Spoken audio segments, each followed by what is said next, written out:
Hi, welcome to the Keynote Panel. It's called Flavored by Authenticity, How Personal Experiences Amplify Narrative.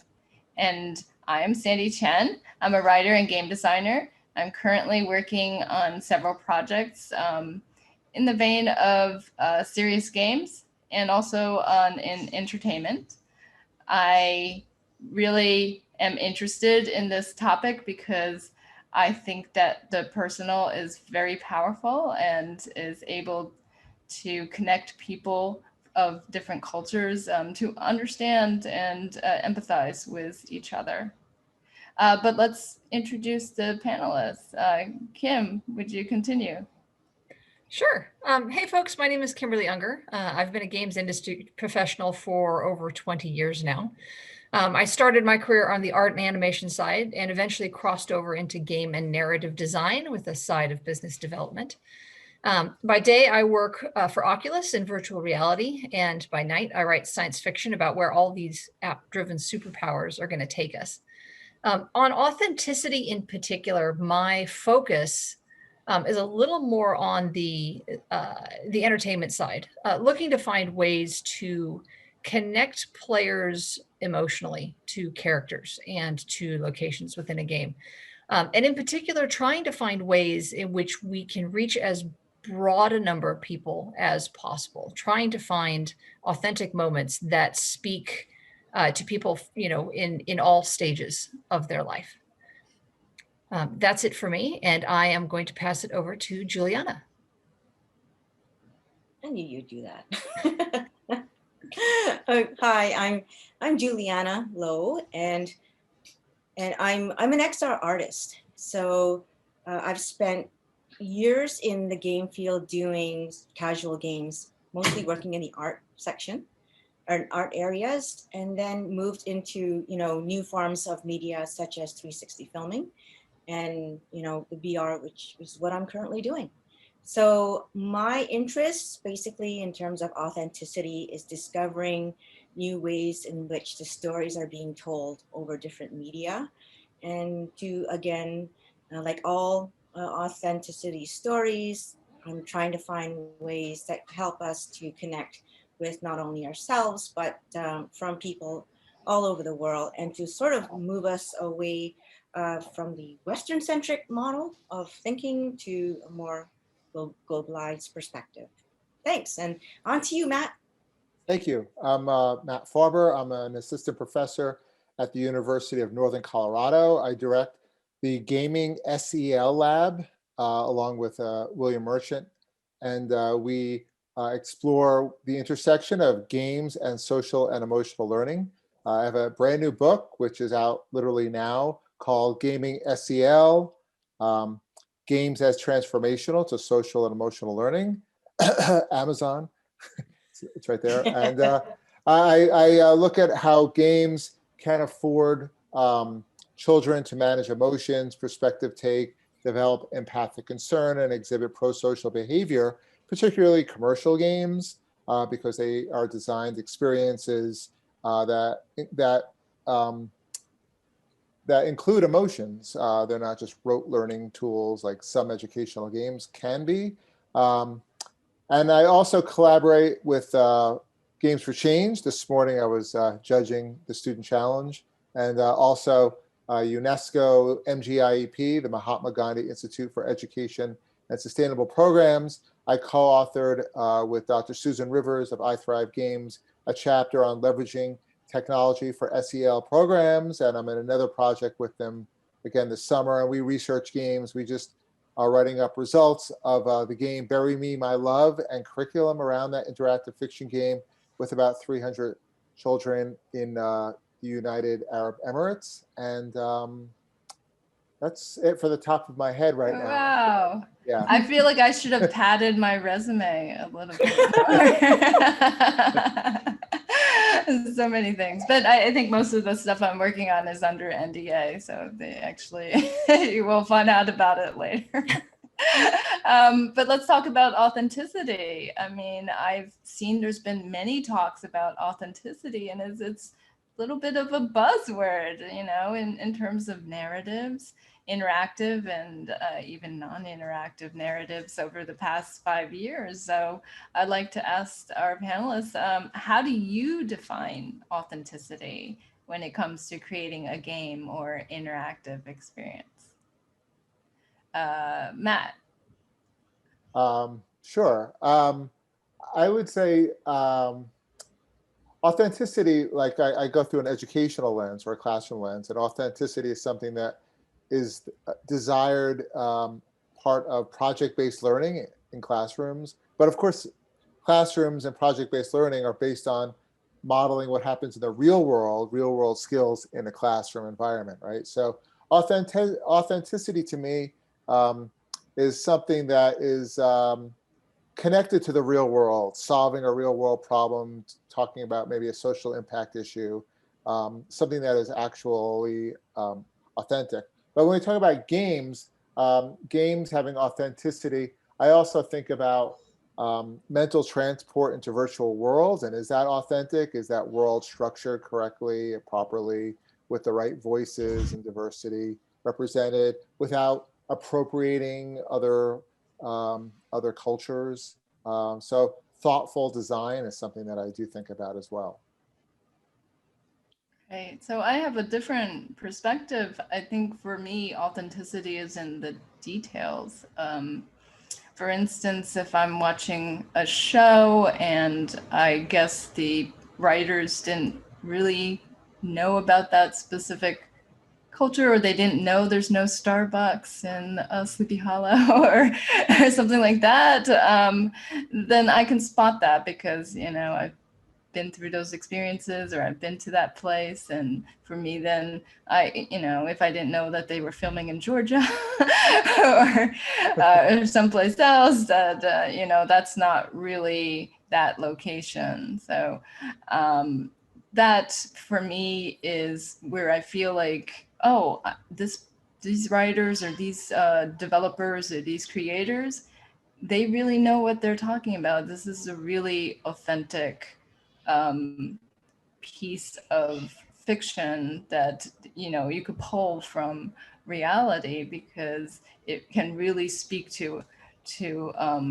what it's saying. So I can believe them in other things since they also get the details correct. Juliana, do you have an opinion? Authenticity. I think for me it means discovery.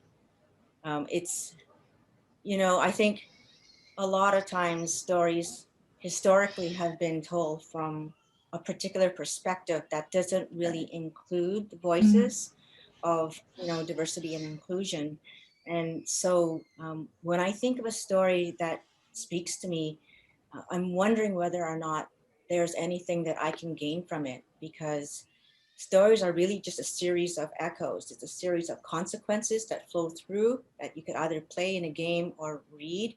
And if there's a nugget of something that I can relate to, that sort of informs how I feel about the people who write the work, especially in indie games.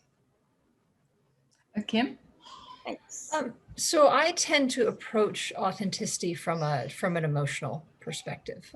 To me, authenticity comes with the ringing true of an experience or of a moment.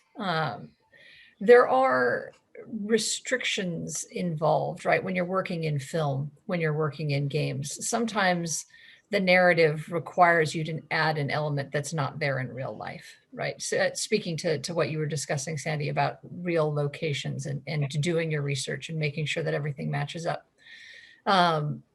You know, and part of this goes towards your suspension of disbelief when you're in a constructed world. I think inauthentic narratives, I think things that miss the emotional notes, things that miss those locational notes, kick the player or the reader or the viewer out of that headspace. And, you know, as Juliana said, they make you question, you know, whether or not this experience is real. And the purpose of getting into a game or getting into a book or getting into a movie is to feel like it's real. And so I feel that the authenticity of the emotion, the authenticity of individual experiences that can reach out and touch players or viewers or readers becomes sort of a key element there. And it's one of the points that can go maybe a little more broadly in being able to stay immersed in those works. Yeah, exactly. Yeah. So I can ask the second question. Is everybody ready for this? Let's hear it.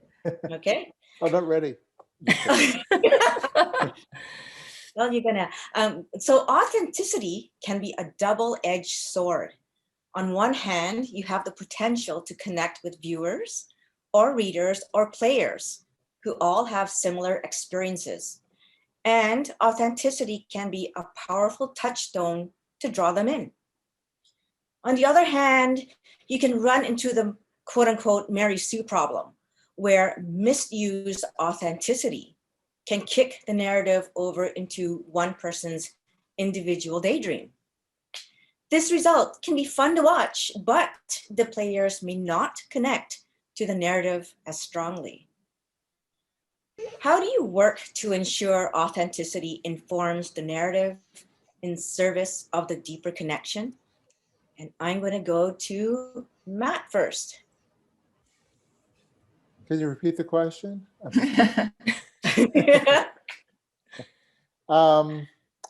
Yeah, so there's a lot there, right? So I think, and I agree with the idea of concept of willing suspension of disbelief, because these are always fantasy worlds, and you're asking players to step into a space where, like, quote, special rules obtain, right?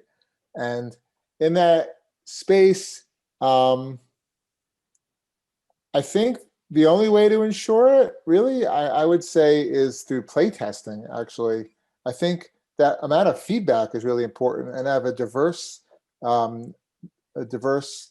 playtesters, and not just to watch them to make sure they're going left when they should be going right, or that sort of thing, but to watch the emotions on their face and to ask them thoughtful questions. I think that is one of the better ways to arrive at that, because we all come, even at game jams, we can all come to events with ideas in our head, but once you get to the team and trying to, like, work it out and create that game, it may not exactly hit. Again, I was judging this morning student-made games for Games for Change, a student challenge, and I don't think I have an NDA on that either, being a juror. But they are a wide array of games, and some hit the theme really well, and some not as much. And you can kind of tell that it's playtesting that would have really gotten them to that authentic place.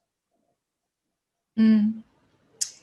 Yeah, I mean, I think as a writer, we would tell you should hire a writer from that particular group, who has had that particular experience, instead of, or, some people hire a consultant to come in, but obviously, if you are the writer and you're doing a lot of research, there still can be a lot of things that you can miss because you didn't grow up in that culture, or had that experience. So so I'm not just talking about culture, but say you have a character who is a sexual assault survivor, and you've never been through that, and you could interview people and you can read their testimonies and go through court things, but is it the same? I mean, can you write to that particular experience? So I think that's a personal sort of opinion about, whether or not people who haven't been through certain experiences can actually create that authenticity. I do worry that, and we talk about Mary Sue, but we also talk about the falling into stereotypes sort of problem, because you might look at, do all this research and say, like, sexual assault victims, they typically, they experience these things and they have these sort of responses, and then you base your character I have on a question, Sandy. Yeah. based off of that, sorry to interrupt. It's okay. So my question, I've had conversations with some designers while at Games for Change on indigenous games, Right. for instance, right? And just games in general. For instance, Never Alone by E-Line Media, right? So they took Inuit story, but they Sorry, changed the baby. story, right? Oh, it's okay. Authentic. Yeah. So they took the story and they really put it into more of a, they changed it. Nuna was originally male in the folklore. They also made it into a full-on hero's journey when it really wasn't a full hero's journey. And you know, if you compare that to other games, like the brand new version of Oregon Trail, consulted with indigenous folks, but I don't know to what degree. And then comparing that to a game like When Rivers Were Trails, right? From Beth Lepenze and researchers at Michigan State, where Meaningful Play was. You know, that's from made by and from indigenous stories. So I just wonder, like, and I don't know. I mean, speaking as a white cisgender male, I'm not preaching on this, but I just want to know, like, where do you see that line of authenticity between consulting or bringing on folks from that space to having them as designers? Because there's been critiques about games that just bring in folks as consultants. And in education, we see this too. Like, oh, we have a former teacher on our staff, so now we know what we're talking about as ed tech maybe. Right. So sure, like I think you can have like a military consultant and they can come in and talk about lingo and sort of the culture of or what it is in warfare. But you would wonder if the consultant can really deliver what a person who's lived it can have. So I do understand, like with educational games, that maybe they're not designers, but they can work hand in hand with game designers to portray their story, or just like a writer can work with a person writing their autobiography.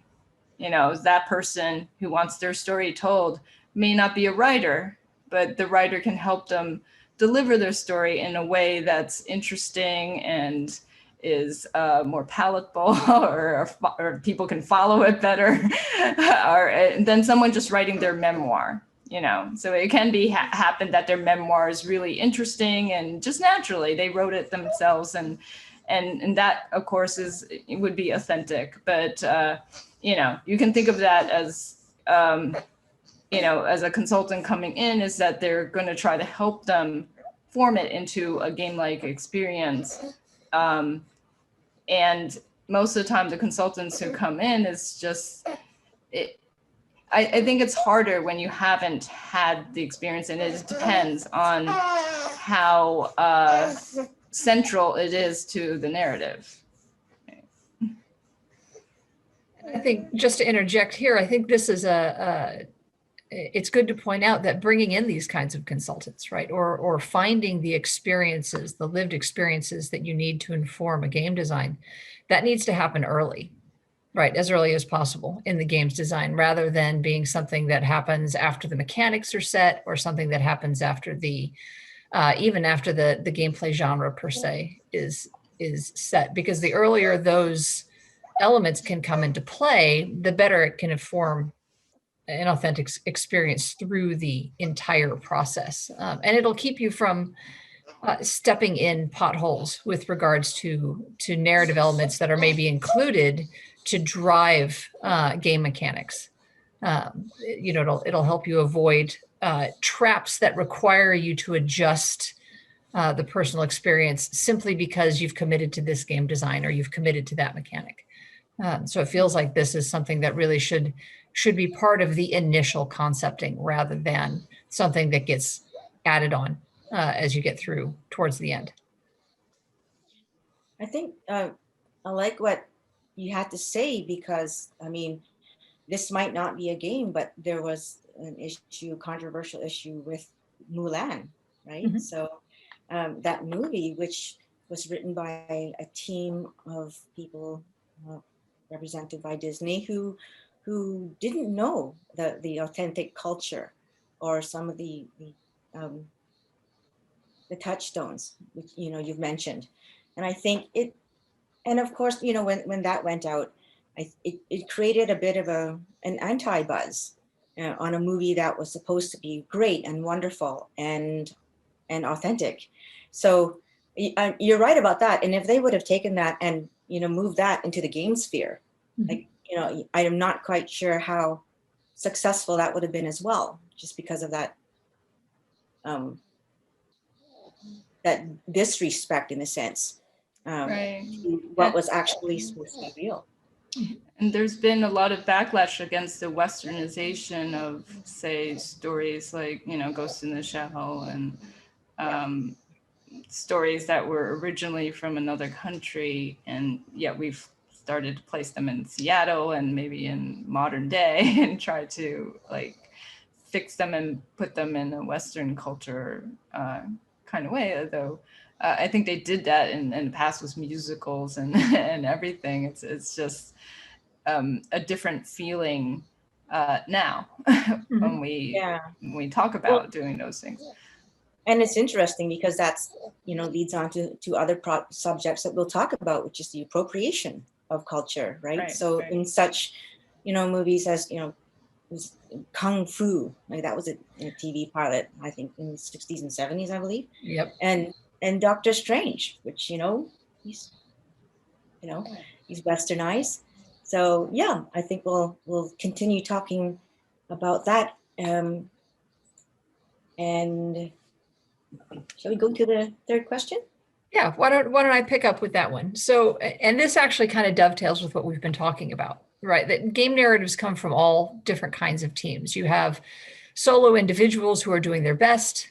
You have formally structured collaborative designs. You have writer's room. You may have outside consultants, or you may have test readers or test players. And when you've had the chance to work with larger teams, you have a little bit of an inverse problem in that you've got 3 people or 5 people or 7 people, all with very ideally diverse experiences. So how do you take a pool of different experiences and find sort of that narrative follow through of authenticity when you have people from many different places who are looking at a topic through many different lenses? And how do you make sure that you're not stepping into potholes, right? How do you fine tune that experience to get the best authentic result, as opposed to sort of a hodgepodge of different cultural or emotional touchstones? And I am going to go to Sandy for this one. I think it's about having a very clear vision. You may have a lot of designers on the same project, but you have a lead designer, creative director who is going to take the lead and say that this is what the vision is. And all writers need to write in the same voice, and also they have to be in the same vision. And everybody in the team has to have the same vision of what the player experience is going to be like. So even though that you may be writing or you may be designing about something that you're not familiar with, it's something that you'll have to learn because it's part of the job. I think that's a good point too, right? Part of your job as a writer is to be able to speak in a specific voice, especially if you're part of a group or part of a larger design. There's a point where you're all trying to work towards the same goal and work towards the same vision. And that requires a certain amount of skill in not only in research, but in being able to understand the character and the situations that you are writing words for, or that you are speaking words for. And I think this follows over into visual elements as well, which is my clever segue to pass it over to Juliana, who's the most visually oriented of our team here. Thank you. I think you're really right. I think the one example that comes to mind is the VR story of Namu, right? And have you seen that? And it came out in South by Southwest, and basically they've done a really interesting job by first of all, it's the story of a man, his journey throughout life. It seems to me that without even looking at anything, he's an Asian person, and the story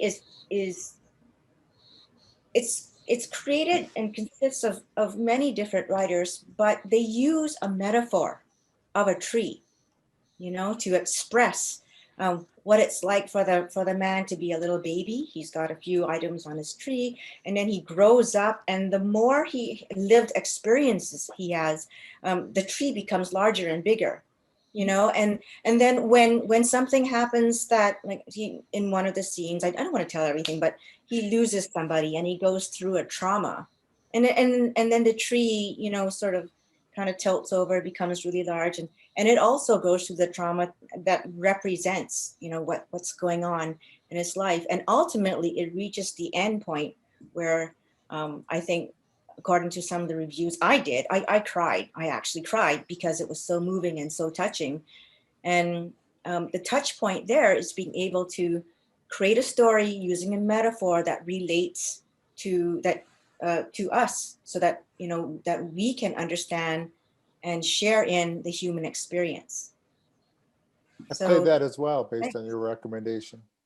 Yeah. Did you cry? I think, yeah, it was really emotional. And I think when done well, like that, it has all of the, it takes advantages of the affordances of multimodal representation. So like in VR, you can have gestural motive, you can move around and you can embody, and then there's, the semiotics, the symbols, and the grammar that's not just text, right? And on the other end of the spectrum, perhaps there's like Depression Quest or interactive fiction games, right? Where it's text heavy, but they can also take advantage of that by having like choices crossed out, for instance, in Depression Quest. I think, to be authentic, some of these experiences, games, interactive fiction stories, do really well at taking advantage of the affordances that tell story really well in powerful ways, I'd say.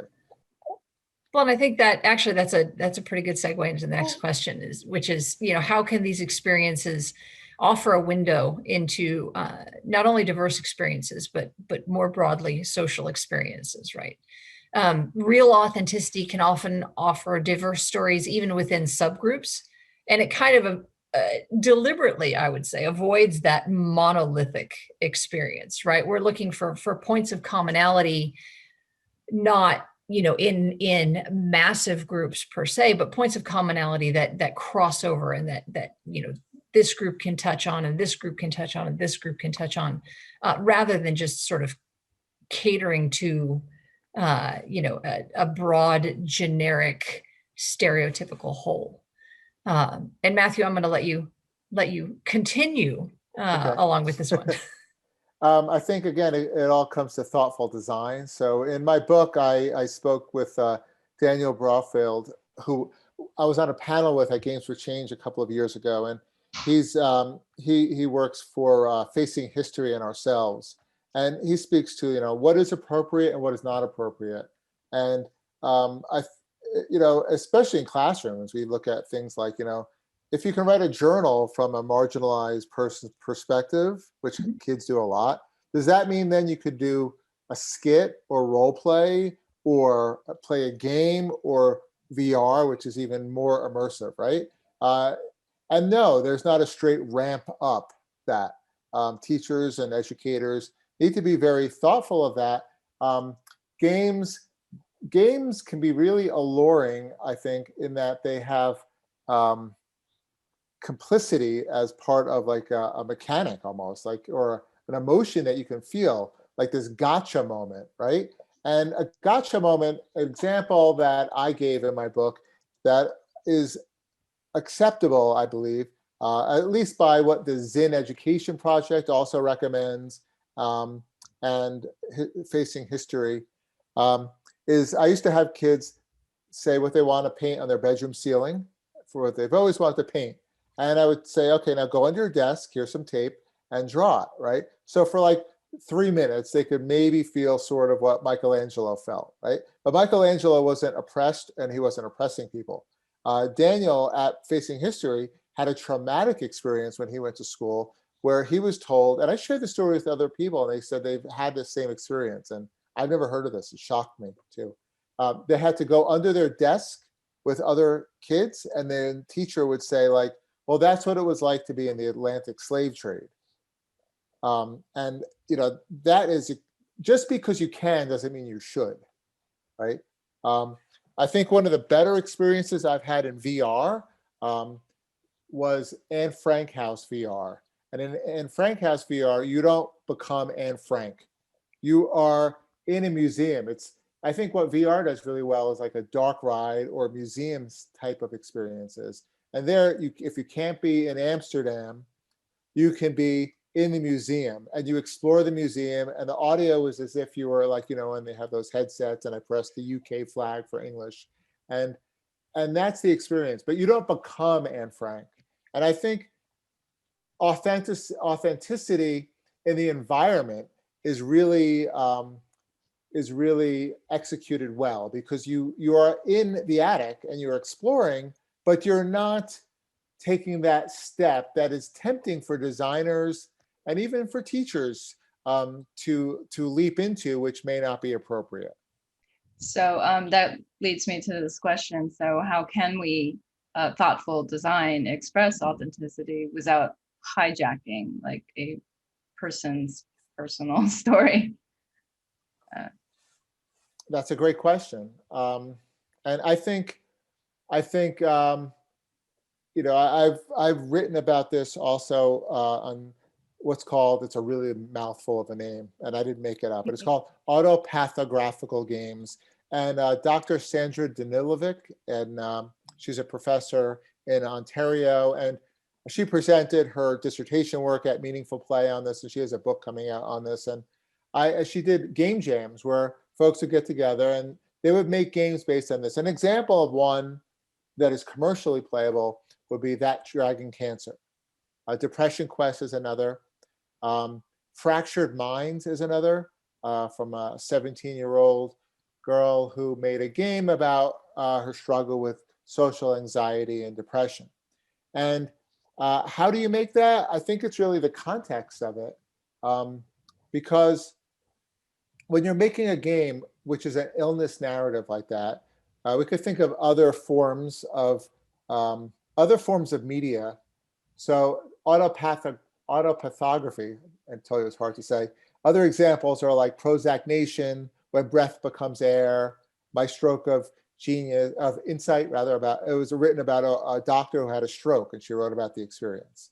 And when I asked Dr. Danilovic, she said that these sorts of experiences, these sorts of games, they're really authentic because they're written by the designer who went through that lived experience, but they're not really necessarily what she calls empathy games or disability simulators, like wearing a blindfold and saying, okay, now you know what it's like to be blind. Not really.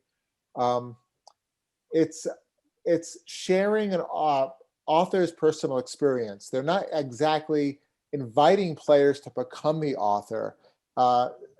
She describes them as playable art pieces that promote an understanding of illness, disease, or narratives. And I think the context is really important.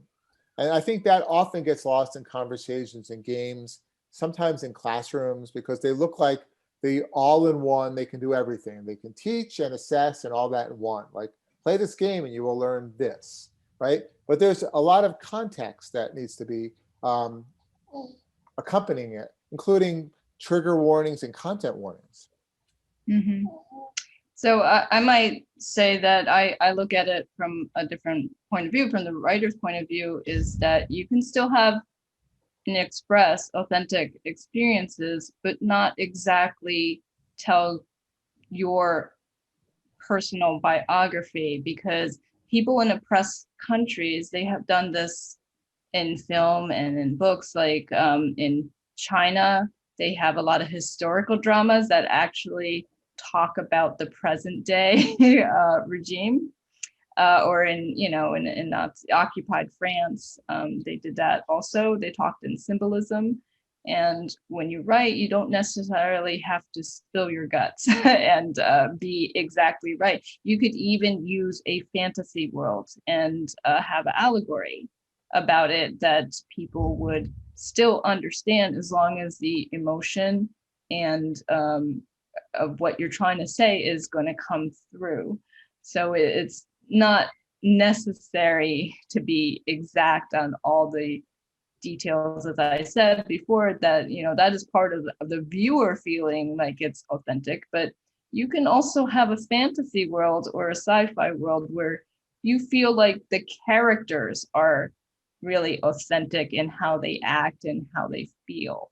So there's, I think, different types of authenticity, if you're going to say location specific or culturally specific kind of authenticity.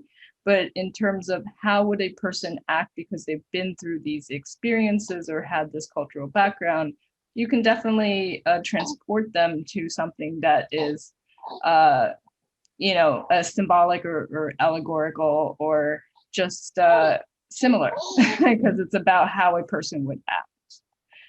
Kim, do you have an opinion? You brought up a very interesting point there around allegory and the ways in which oppressed cultures and, you know, even oppressed populaces lean into the symbolic to continue to communicate and to continue to express themselves.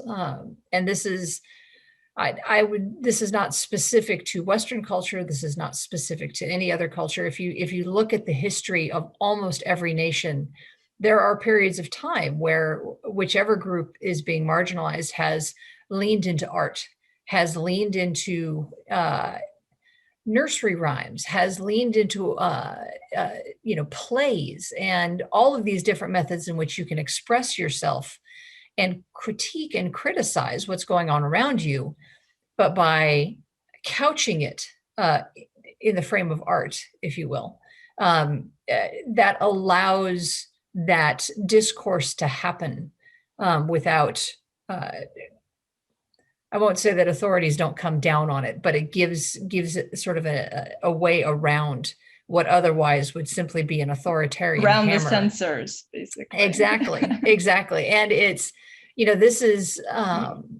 you know, we see this. I feel this is a place in which games can go further. I feel there's a great opportunity for games to be able to take on this role that we haven't really leaned into yet. You tend to see it more in theater. You tend to see it more in visual arts. There was a cool trick once upon a time, and I've seen it in a couple of different countries where, you know, you may have a piece of painting that looks like it's just a smear of colors, right? And then you place a mirrored cylinder on top of it, and it reflects a scene, which may be a heroic leader who's been deposed. It may be, you know, a pastoral scene of you know, a specific incident that people want to remember. And I feel like there's an opportunity to include authenticity while providing cover in cases where the people who want to access that authenticity may be terrified for their lives. Yeah. Oh boy, that's a good point. Yeah. I think, like, geez, when you mentioned that, the first thing that comes to mind is, you know, we're talking about how do we create authentic experiences apart from the monolithic model. Mhm. And in terms of Asian experiences, the first thing that came to mind when you were talking was the Hong Kong, the virtual reality experience, you know, from the people in Hong Kong who waged resistance, you know, against the people whom they perceived as their enemies per se. And so, you know, how did they do that in VR? Well, they had to walk that line of reality, right? So people, you know, people were coming down on them saying, well, why didn't you do this? Why didn't you do that in that circumstance? And the only way that they could actually describe their situation is by creating a virtual reality experience and having you be in the set, having you be in the middle of the chaos, and, you know, to be a protester in a sense, to go around and to find out what is it really like to be on the streets of Hong Kong, having to be a resistor and a protester. So that's one thing. That's it. I'm sorry. I was going to say too, like, yeah, and I'll take your point, but again, like another property like Book of Days, you know, which is a VR experience, and it describes a Japanese person from a Japanese point of view, their story of them moving from Japan to British Columbia, which is where I live, and talking through metaphor and story and visual context, and amalgamating the facts into what it was like to be a Japanese person during World War II, and having to be forced to go to the internment camps. And, you know, and it was, again, really interesting in that way, because because VR is so immersive, and it gives you the affordances to actually be in that place and time. So, you know, so that's looking at the different stories in terms of bridging or moving past that monolithic model. Matt, did you have something? Yeah, I was just going to build off of what you're saying in both points. So sorry. I feel it's really interesting that I feel like we're going to see a lot more of this, and these conversations really need to persist, because when there were more game design programs at universities, there were more students coming out making games, more platforms, right? You know, like, you know, mobile devices and so on, right? So there are more and more games, but also children are making lots of games where they're self-expressing. They're using game design as a medium because there are so many tools: make codes, Scratch, Twine, index cards, and markers. And there are so many ways you can self-express with games. And often, like in Hong Kong, that is the route to express and to share.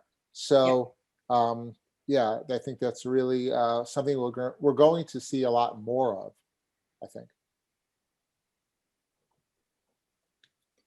And I guess I just wanted to raise one more thing, that one example of, like, you were talking, that you said that really big long word, Matthew.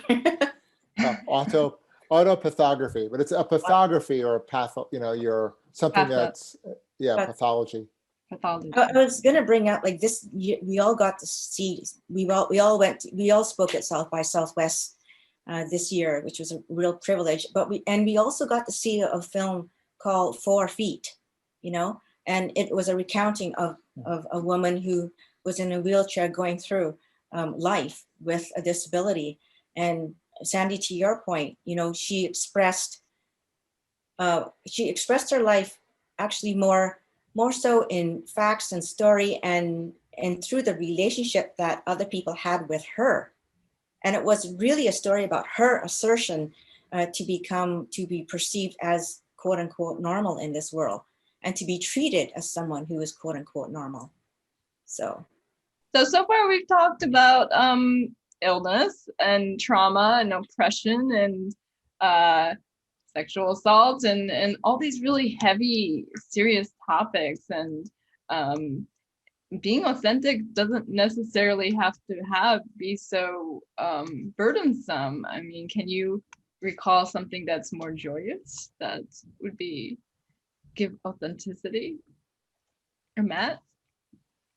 Yes, so I am a player of the game Kind Words by Pop Cannibal, and I've also had the opportunity to interview Zeba Scott, the designer, a few times, particularly during the pandemic, because I felt like, if you haven't played it, you're this character in this like floating bedroom, and you click on paper airplanes, and you have to, you don't have to, but there are notes of encouragement. And then there are also like requests. And Ella, the female male deer, I forgot the full name. It's another mouthful. And that's the character that guides you how to respond to real world requests. And it's a cozy game. And I asked Eva, like, are we like metaphorically that character in the floating bedroom? Because, you know, we're all cut off, safer at home, speaking on Zoom here, you know. But he actually made the game before that. And to me, it's really authentic because it's real people. And I also asked him, is this a game or is it social media? And he said, well, it's a game because you come to it with the mindset of it's a game. You click on it, it takes over your full screen of your computer. And, you know, there are some game rewards in it. You unlock stickers and things. But to me, it's fully authentic because when I write a note or I read a note, I know they're from real people. And that is authentic. I mean, what is more authentic than that human connection, right? And every time I play the game, you know, it's lo-fi chill beats as well, go in background, and you play and you come away with it just feeling like, you know, you've been in this authentic experience, even if you are alone in a bedroom playing on a screen. Juliana, do you have any thoughts? Yes, we did, you know, touched on points that are kind of dark and kind of deep, and you kind of have to, right? Because that's part of humanity and that's part of being authentic. But and so you can't really move away from that. But there are other areas where you can combine different modalities that celebrate, for example, your culture while expressing the points that you want to offer. For example, I just recently learned about this project in VR called What It Means to Be Asian, Dining in 360. And it's kind of neat because the person behind it is espousing and celebrating the Asian culture. And one of the things that Southeast Asians are known for is that communal embracing of food, right? And I think that's in every culture, right? So 6 people come together, and this person, she's also a cook, right? Which is really neat. And she cooks for these people, and these people sit down and they really converse and they talk about what it's like to be Asian. And then afterward, they have to don a headset, and they get to find out a little bit about the food in a headset, because she's videoed it, some of it, and she's created an experience. But she personally talks about her narrative and what it's like to be Asian, some of the good, some of the bad, some of the painful, some of the not, you know, through that headset, while creating these incredibly visually appealing, beautiful pieces of cook art. Wow, like I really would love to experience that, and if she put cooking lessons in that would be really great too. But I could imagine that we could have authenticity in remembrances of a happy childhood or nostalgia or joyous events in your life that you want to remember about your loved ones. And so it doesn't necessarily have to be about trauma or the hard times or depression and things like that. We can definitely express the more positive aspects of humanity. So Kim, why don't you continue on our note of positivity? So I think that, you know, in narratives, I think there's a lot of room for us to grow when it comes to finding positive, authentic experiences. I think that, again, this is a place that games can improve and games can expand. You know, there's, you know, we see it on the internet all the time, right? Negative headlines get more clicks than positive headlines do. And I think it becomes a point where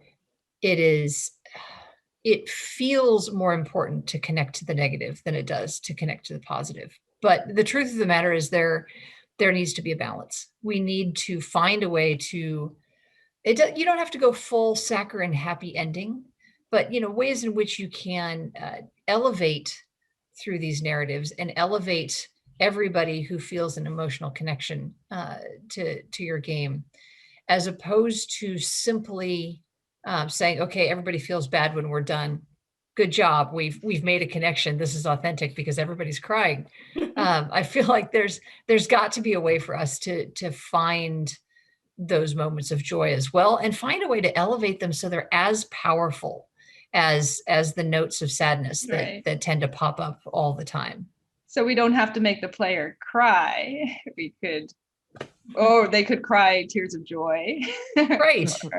Right. I mean, in games, we have a unique opportunity because of the level of interaction and the interactivity to touch people, even more strongly than you do through film, or even more strongly than you do through the printed word. So I feel like that's, practically a blue ocean in terms of game design, is how do you make somebody come out of that feeling as powerful and joyous as they might have when they first came out of seeing Star Wars, or when they, came out of seeing something like Traveling Pants, right? How do you hit that when you come out of a game, you feel like, just, I can take on the world now?